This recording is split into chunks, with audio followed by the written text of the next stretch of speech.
Hello student, आपका स्वागत है पीएल इंस्टीट्यूट पर। मैं हूं पन्नालाल पानिया। आज हम एसएससी कांस्टेबल जीडी 6 फरवरी 2025 को जो सेकंड शिफ्ट में 12 से 1 बजे के बीच मैथमेटिक्स का पेपर हुआ था उसका संपूर्ण एनालाइज करेंगे। तो अभी तक आपने वीडियो को लाइक नहीं किया तो फटाफट वीडियो को लाइक कर दो, अपने दोस्तों के साथ शेयर कर दो, और अभी तक आपने चैनल को भी सब्सक्राइब नहीं किया तो फटाफट चैनल को सब्सक्राइब कर दो, और साथ में जो बेल आइकन है उसे भी दबा के नोटिफिकेशन भी ऑन कर लो ताकि हर वीडियो का नोटिफिकेशन आपको तुरंत मिले। अब देखिए 2025 के अंदर 6 फरवरी को जो पेपर आया था सेकंड शिफ्ट में वो किस लेवल का आया था, और अगर आप 2026 में एसएससी जीडी की तैयारी कर रहे हो तो ये पेपर आपके लिए रामबाण साबित होगा। इसलिए इस पेपर को आपको लास्ट तक देखना। आप देखो पेपर किस लेवल का आया था और इसके क्वेश्चनों को अब समझते हैं, क्वेश्चनों की ओर बढ़ते हैं। देखिए पहला सवाल आपके सामने आया था कि रमन की आय थी वो कितनी थी, 75,400 रुपए। यदि वो आय में 23% की बचत करता है, यदि उसकी आय में 27% की वृद्धि होती है तो उसके व्यय में 50% की वृद्धि होती है तो उसकी बचत में कितनी कमी या वृद्धि होगी, वो यहां से आपको बताना है। और वो भी किस में बताना, रुपए में। इसको रेशियो से नहीं कर सकते, सबसे पहले हमें रुपए में भी करना है। तो देखो सबसे पहले माना कि आय उसकी, रमन की आय 100% थी। ये मानो इनकम, खर्च और सेविंग। अब सेविंग कितनी कर रहा है, 23 की। इसका मतलब खर्च कितना करेगा वो, 77। ये तीनों इनकम आ गई। अब देखो अब तीनों वैल्यू आ गई। अब आपको क्या है कि आय में 27% की वृद्धि करता है, यानी 27, यानी 100 से 27 बढ़ गए, कहां पे पहुंच गए, 127 में।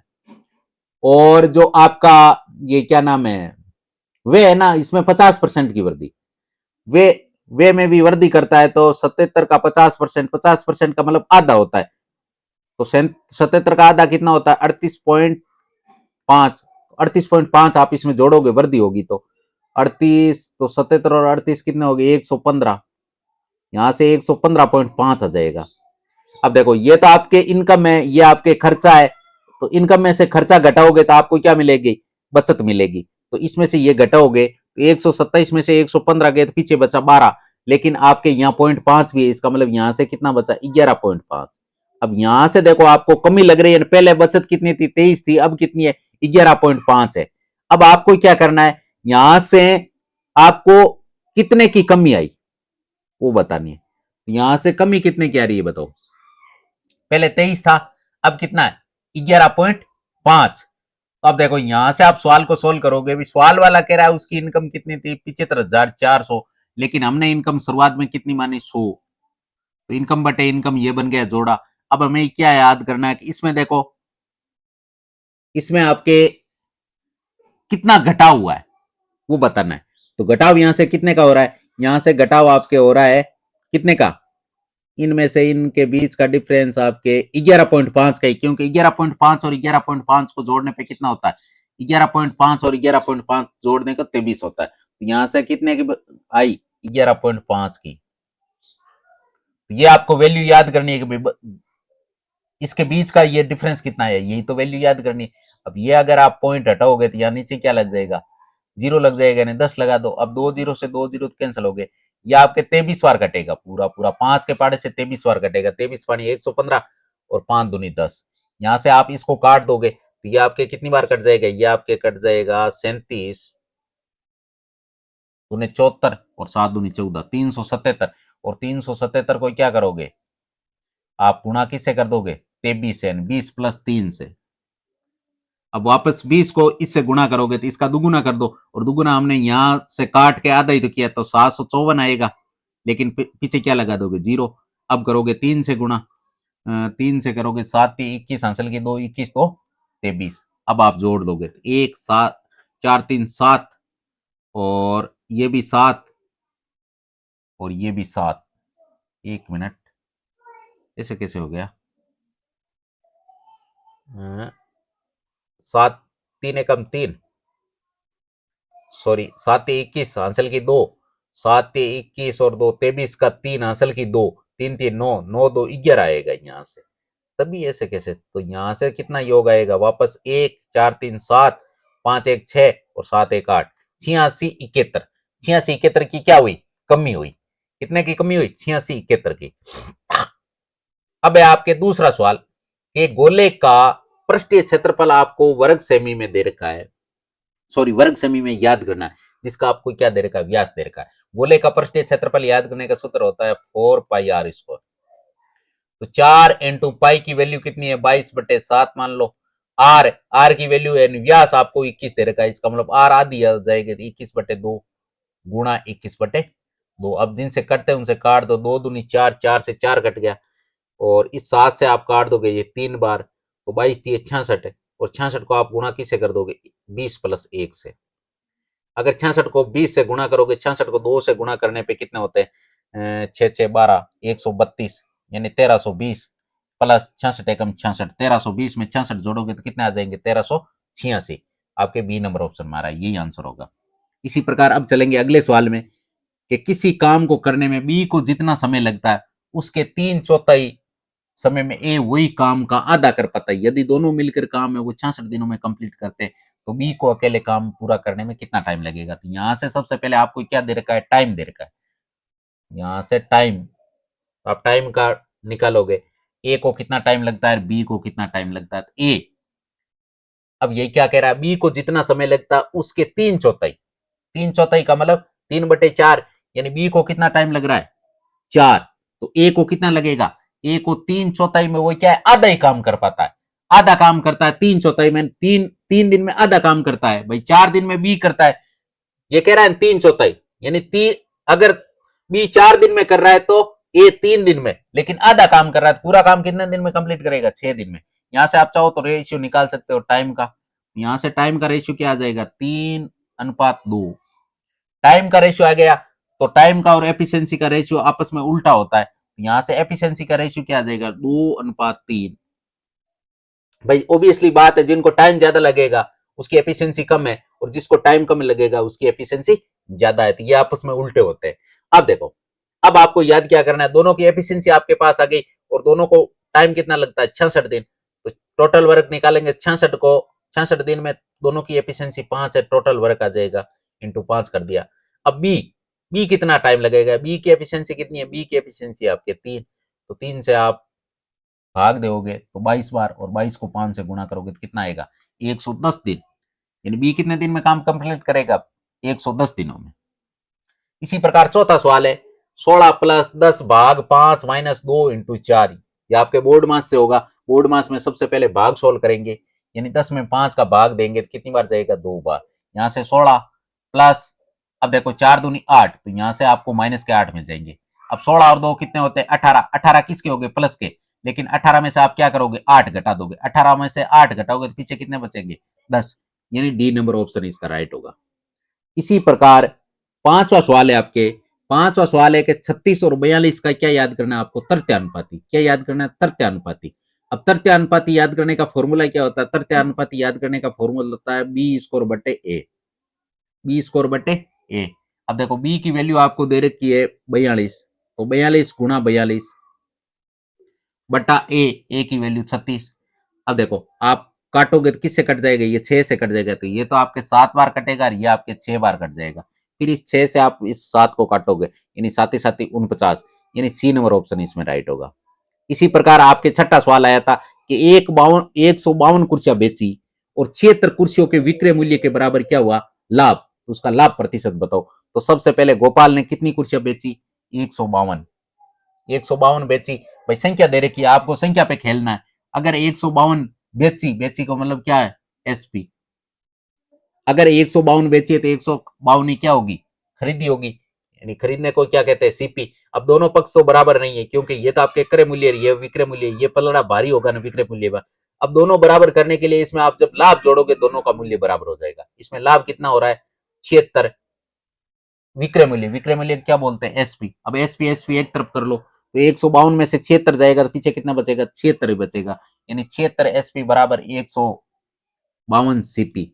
अब एसपी और सीपी का आप रेशियो निकाल लो, तो सीपी बटा एसपी, सीपी बटा एसपी, एसपी इधर आ गया, तो यहां बराबर क्या है? बराबर तो 76 है, लेकिन 152 ये सीपी पे गुणा में था, इधर जाते किस में चला गया? भाग में।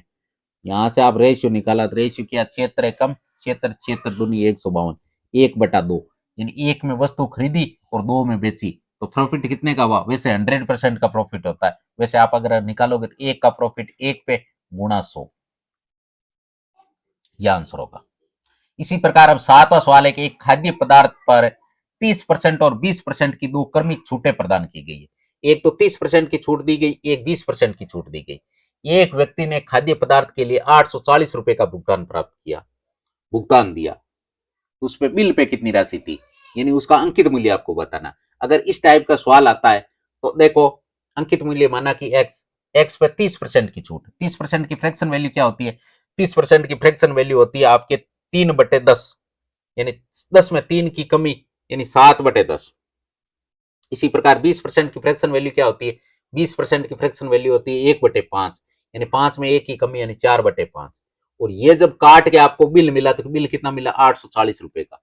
अब आप देखो, इसको कर लो सोल्व, तो 7 चौक 28 और 28 3 84, यानी पूरा का पूरा 30 बार कटेगा। अब 30 को आप गुणा करोगे 50 से, तो एक्स बराबर क्या आ जाएगा? 30 गुणा 50। अगर 30 को 100 से गुणा करोगे 3000 आएगा, लेकिन आधे से गुणा किया तो एक्स बराबर क्या आ जाएगा? 1500। तो यहां से एक्स की वैल्यू क्या आ गई? 1500 रुपए। आपको एक्स की वैल्यू यानी बिल का पदार्थ, बिल पे कितना रुपए लिखा था? 1500 रुपए लिखा था, लेकिन छूट देके आपको दो क्रमिक छूटे देके 840 रुपए में दे दिया। इसी प्रकार अगला सवाल है आपके 8वां, कि दो ट्रेनें, एक तो 50 किलोमीटर प्रति घंटा और एक दूसरी ट्रेन है वो 110 किलोमीटर प्रति घंटा की चाल से विपरीत दिशाओं से आ रही है। विपरीत दिशा का मतलब आमने सामने की दिशा से आ रही है। एक ट्रेन की लंबाई आपको 500 मीटर दे रखी है, उन्हें एक दूसरे को पार करने में 12 सेकंड का टाइम लगता है, तो दूसरी ट्रेन की लंबाई है वो दशमलव के दो स्थानों तक आपको याद करनी है। अब देखो, यहां से जब इस सवाल को सोल्व करेंगे तो सबसे पहले हमारा फॉर्मूला क्या होता है? दूरी बराबर चाल इंटू समय। तो दूरी कितनी है? एक ही तो है 500 मीटर, दूसरी की हमें मालूम नहीं है, तो प्लस जो एक्स कर देंगे। अब देखो, इसके बराबर क्या होता है? बराबर होता है चाल। अब चाल हम कैसे निकालेंगे? दोनों ही आमने सामने से आ रही है तो दोनों स्पीड जुड़ेगी। अगर दोनों एक ही दिशा में जा रही है तो दूरी स्पीड आपस में घटेगी। यहां से आमने सामने से आ रही है, दोनों की दूरी जुड़ेगी 160। इसको अब ये किस में आ रहा है?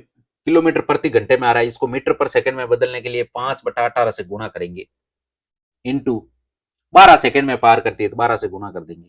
अब जिनसे कटते हैं उनसे काट दो, तो यहां से 6 दूनी 12 और 6 18, और तो किससे कट रहा है? तो यहां से आपको मिल जाएगा 160 को 5 से गुणा करने पे कितना होगा?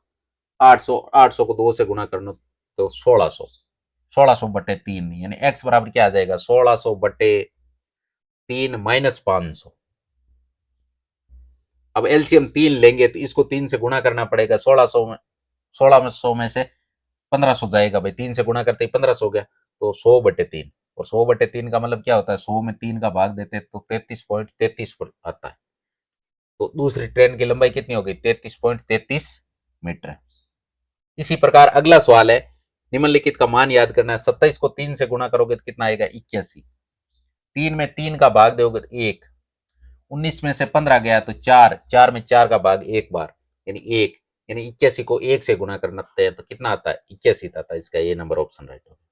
इसी प्रकार अब 10वां सवाल आपको दे रखा है कि एक दुकानदार ने 500 में एक वस्तु खरीदी, 26% लाभ प्राप्त करने के लिए उसे उस वस्तु को किस मूल्य पर बेचना चाहिए? अब देखो, 500 में खरीदी और 26%, 500 का 26% कितना होता है? 26 पाने 130, 130 रुपए होता है। अब 500 में 130 जोड़ेंगे तो कितने हो जाएंगे? 630, यानी 630 में वो 500 की वस्तु 630 में बेचेगा। अब अगला सवाल है, एक्स का 2%, 2% का मतलब 2/100 बराबर 276। अब 2 से इसको काट दोगे तो 13 दूने 26 और 8 दूनी 16, 138 बार, और एक्स बराबर क्या आ जाएगा? 138 को आप क्या करोगे? 100 से गुणा, यानी 13,800। जो कौन सा ऑप्शन हमारा? डी नंबर ऑप्शन में, डी नंबर ऑप्शन इसका राइट हो गया। इसी प्रकार अगला 12वां सवाल है कि 75 किलोमीटर प्रति घंटा की चाल से एक ट्रेन समान दिशा में 30 किलोमीटर प्रति घंटा की चाल से चलने वाली दूसरी ट्रेन को 108 सेकंड में पार करती। यदि तेज चाल से चलने वाली ट्रेन की लंबाई है वो 950 मीटर है, तो धीमी चाल से चलने वाले ट्रेन की क्या बतानी है आपको? लंबाई बतानी। अब देखो, इस सवाल को सॉल्व कैसे करेंगे? तो इस सवाल के अंदर सबसे पहले आपको वही फॉर्मूला कि दूरी बराबर चाल इंटू समय। तो दूरी कितनी? एक ट्रेन की लंबाई तो आपके 950 है, दूसरी का मालूम नहीं तो x मान लो। अब देखो दोनों की चाल, दोनों क्या है, एक ही दिशा में चल रही है, एक ही दिशा में चल रही है, इसका मतलब जो स्पीड है ना वो माइनस होगी, इनके बीच का डिफरेंस निकाला जाएगा।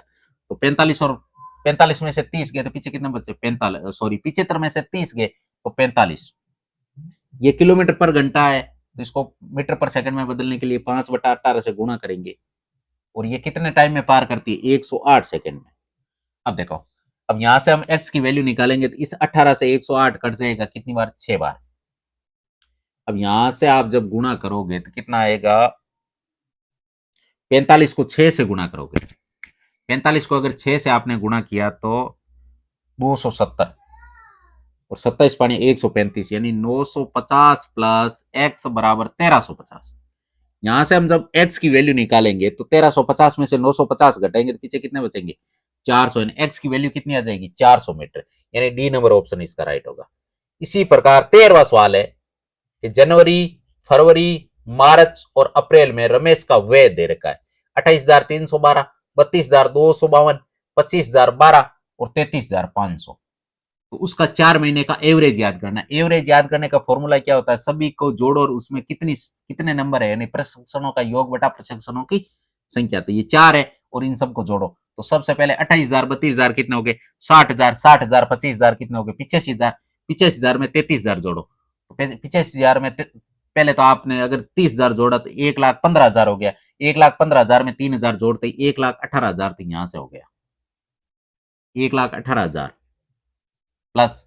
अब देखो, अब हम जोड़ लेंगे 500, ये 300 और 200, 500 और 500, 1,000, 1,000 यहां से आ जाएगा 1 के, प्लस 12, 52, 64, 64 और 12 कितने हो गए, 76।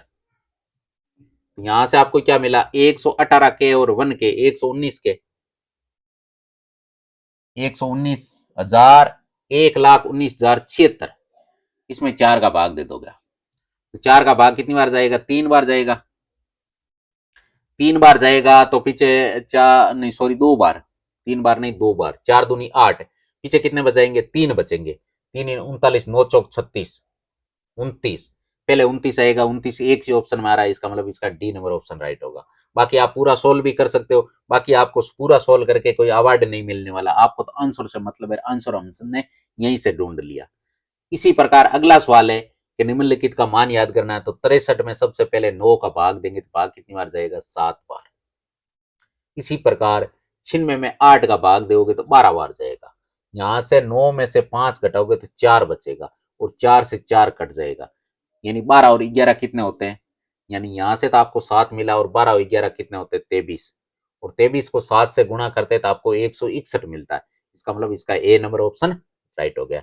इसी प्रकार अब आपके सामने 15वां सवाल है कि मनोज के पास 1224 रुपए थे, कितने रुपए, 1224।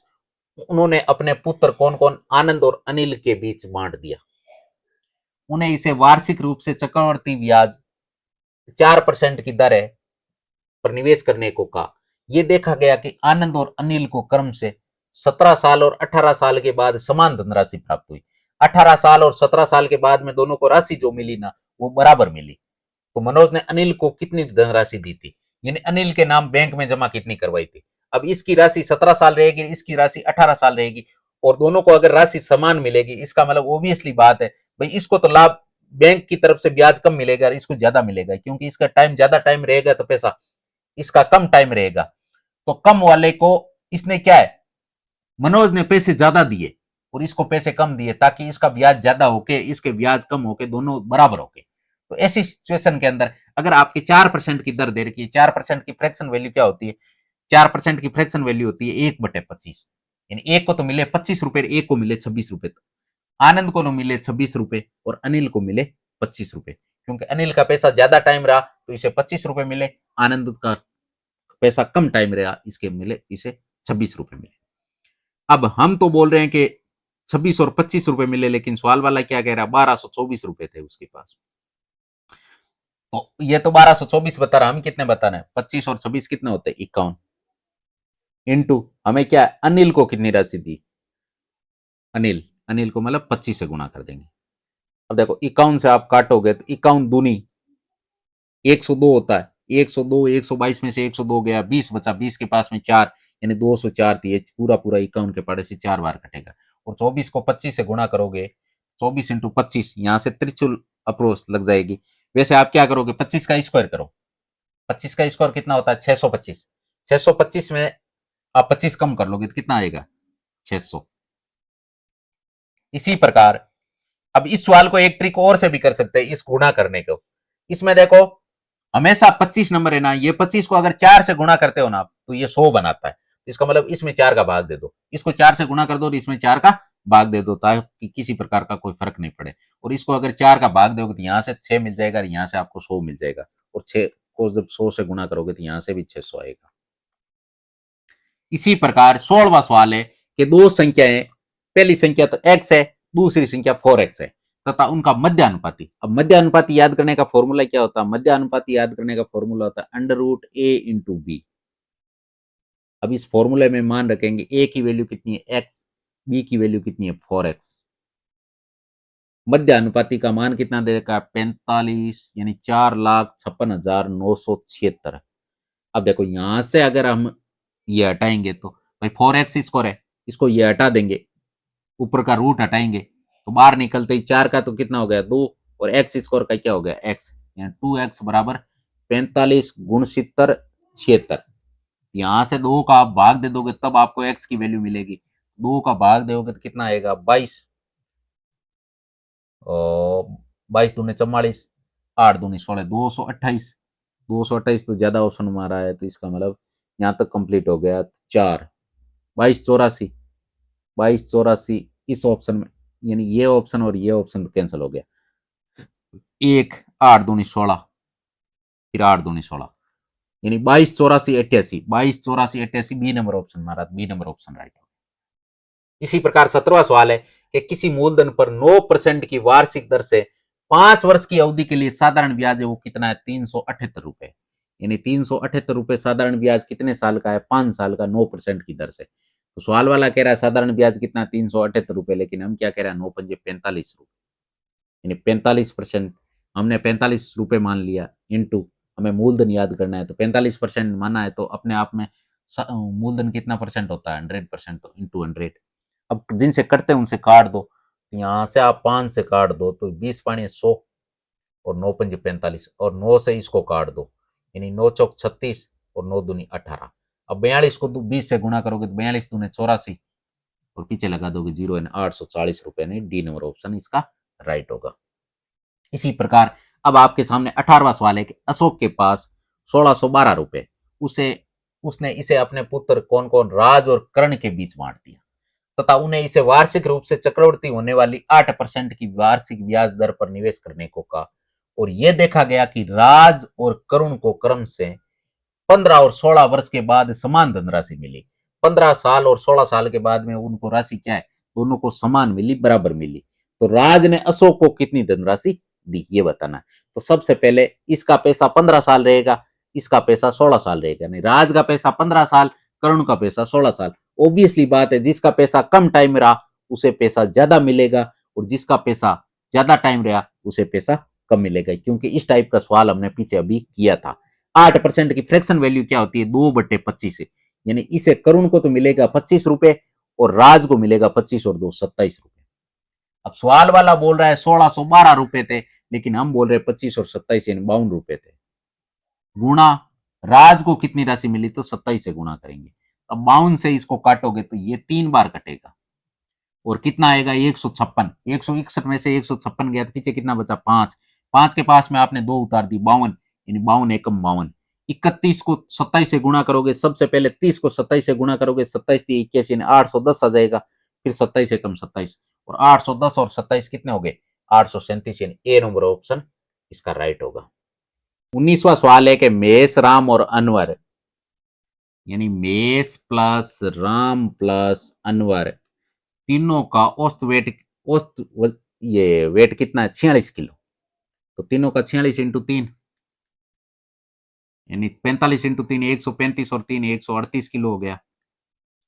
मेष और राम, मेष प्लस राम दोनों का वजन कितना हो जाएगा 39। 39 को 2 से इंटू करोगे तो 78 kg।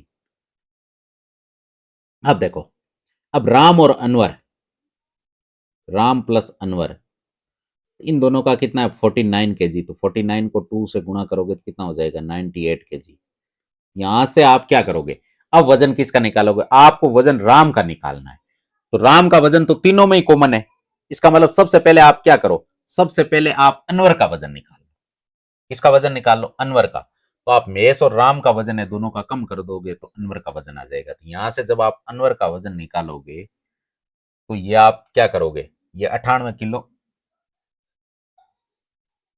अनवर का अगर वजन आपको निकालना है तो मेष प्लस राम इन 78 किलो आप घटा दोगे।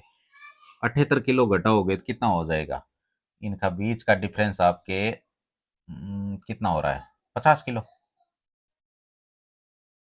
कितना इनके बीच का 60 किलो, यानी बीच का डिफरेंस कितना आ गया 60 किलो। अनवर का वजन कितना हो गया 60 किलो। अब अनवर का 60 है, आपको निकालना किसका है, राम का, तो 98 में से 60 घटा लो ना, तो पीछे कितना आ गया, ये किसका आ जाएगा, राम का है, तो वजन आएगा 38 किलो। 38 किलो किसका वजन आएगा, राम का। 38 किलो इसका राइट आंसर हो गया। इसी प्रकार 20वां सवाल है कि दो संख्याओं का एलसीएम आपको दे रखा है 4158 तथा उनका एचसीएफ दे रखा है आपको 54। तो उनमें से एक संख्या तो आपको 378 दे रखी है, दूसरी संख्या आपको बतानी है। अब देखो दो संख्याओं का एलसीएम, अब देखो ये फॉर्मूला होता है ए इंटू बी बराबर एलसीएम इंटू एचसीएफ। अब ए कितना है 378 इंटू बी की वैल्यू आप याद कर लो, एलसीएम कितना दे रखा है 4158 और एचसीएफ कितना दे रखा है 54। अब जिनसे कटते हैं उनसे काट दो, तो सबसे पहले अपन बी की वैल्यू याद करेंगे, बराबर क्या आएगा 4158 इंटू 54 बटे 378।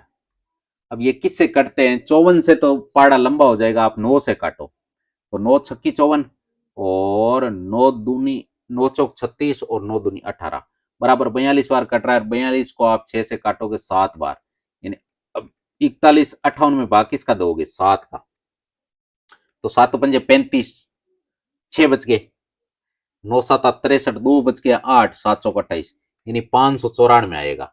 594 कौन से ऑप्शन में, बी नंबर ऑप्शन में, तो इसका बी नंबर ऑप्शन राइट हो गया।